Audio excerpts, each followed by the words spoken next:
Ya guys, kita mau makan gerobak sate ayam dan gado-gado lumayan itu. Nah, tempatnya di sekitaran kampus, khususnya di Jalan Bidar, di depan Haji Soto dan Sop Haji Makna. Ya, inilah keadaan siang hari di waktu hari Jumat.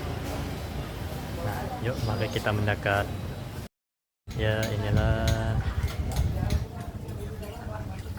yang jualan sate lumayan dan gado-gado, cuma mereka berdua.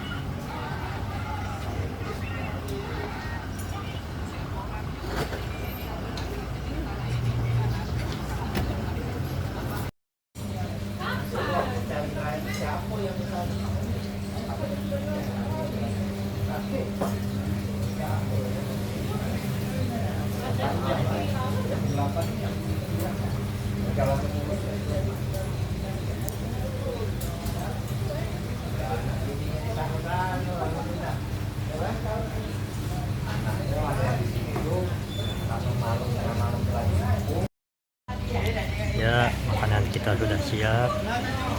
Sate ayam full daging tanpa lontong dan minumannya es teh manis. Oke, mari makan pemirsa.